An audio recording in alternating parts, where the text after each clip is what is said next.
ভিডিওতে আমাদের এলাকার এক সিনিয়র ভাইকে দেখতে পাচ্ছেন। উনি দীর্ঘদিন আমাদের অত্র গ্রামের মেম্বার ছিলেন।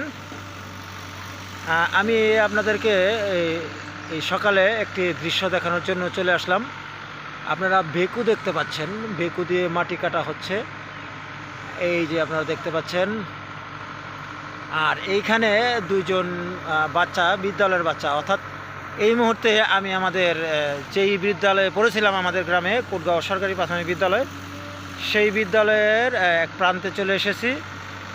আমাদের বিদ্যালয়ে একটি পুকুর রয়েছে, পুকুরের সংস্কার কাজ চলছে। সংস্কার বলতে বিগত হয়তো 200 বছরে এই পুকুরটির পার খনন করা হয়নি। দাদা, এই বিষয়ে আপনি কিছু জানেন? হ্যাঁ, অবশ্যই জানি। হ্যাঁ, বলতে পারেন যে এই পুকুরটি সম্পর্কে, আমাদের বিদ্যালয় সম্পর্কে। এই পুকুরটি আমাদের বিদ্যালয়ের জায়গায়, এই পুকুরটি অনেক দিন ধরে এভাবে পড়ে রয়েছে। আমরা এলাকাবাসী, আমাদের শাহিন ভাই আছে, তারপর মানিক ভাই আছে, তারপর আমিন মোল্লা আছে, তারপর গোবিন্দ মেম্বার আছে, আমরা সবাই মিল্লা। সবচেয়ে বড় কথা হলো আমাদের বিদ্যালয়ের প্রধান শিক্ষক বিশাল ভূমিকা পালন করছেন, তাই না? হ্যাঁ হ্যাঁ, আমরা এই কাজটা ধরছি যাতে এটা একটা পাল্টা পুষ্টি হলেও চতুর্দিকে ভালো হবে সরকারিভাবে। ঠিক আছে, আমরা চাই আমাদের বিদ্যালয়ে উন্নয়নের কাজ আরও হোক। আমরা সবসময় উন্নয়নের পক্ষে। হ্যাঁ হ্যাঁ, ধন্যবাদ দাদাকে। দাদা কিন্তু খুব ভালো মানুষ, এই কারণে উনি প্রায় একটানা কত বছর ছিলেন? একটানা আমি 12 বছর মেম্বারই। 12 বছর মেম্বার ছিলেন, অর্থাৎ কোনো সুনাম, ভালো কাজ না জড়িত থাকলে কেউ দীর্ঘদিন টিকে থাকতে পারে না, এটা ধ্রুব সত্য। আর আজকে আমি হয়তো ওই ভিডিওটা একটু ছোট করব, আমারও বিদ্যালয়ে যাওয়ার সময় হয়ে গেছে। আমাদের এই বিদ্যালয়কে কয়েক ধাপ এগিয়ে নিয়ে যাওয়ার জন্য আমাদের অত্র অঞ্চলের মেম্বার সাহেব গোবিন্দ মেম্বার, উনিও মেম্বার ছিলেন। আরও যারা সমাজসেবী এবং আমাদের যারা শিক্ষা অনুরাগী শাহিন ভাই আছেন, আমির মোল্লা রয়েছেন, আরও অনেকে রয়েছেন। আমি সবার নাম মেনশন করতে পারছি না বা পারবও না। আমরা আমাদের বিদ্যালয়কে বাংলাদেশের একটি খুব ভালো একটি স্থানে নিয়ে যেতে চাই। আর তারই ধারাবাহিকতায় আমাদের সম্মানিত প্রধান শিক্ষক শারমিন রুমি ম্যাডাম যথেষ্ট পরিশ্রম করে যাচ্ছেন আমাদের এলাকার সবাইকে নিয়ে। এবং আমাদের বিদ্যালয়ে মোট কতটুকু সম্পত্তি রয়েছে আপনার জানা মতে? আমি কিন্তু সঠিকটা জানি না। প্রায় 120% মতো সম্পত্তি আছে। এটা একটা বিরল একটা বিষয় যে অত্র প্রাথমিক বিদ্যালয়ে, কোনো একটা প্রাথমিক বিদ্যালয়ে এতগুলো জায়গা রয়েছে এবং সম্পূর্ণ আমাদের বিদ্যালয়ে ভোগ করে আসছে।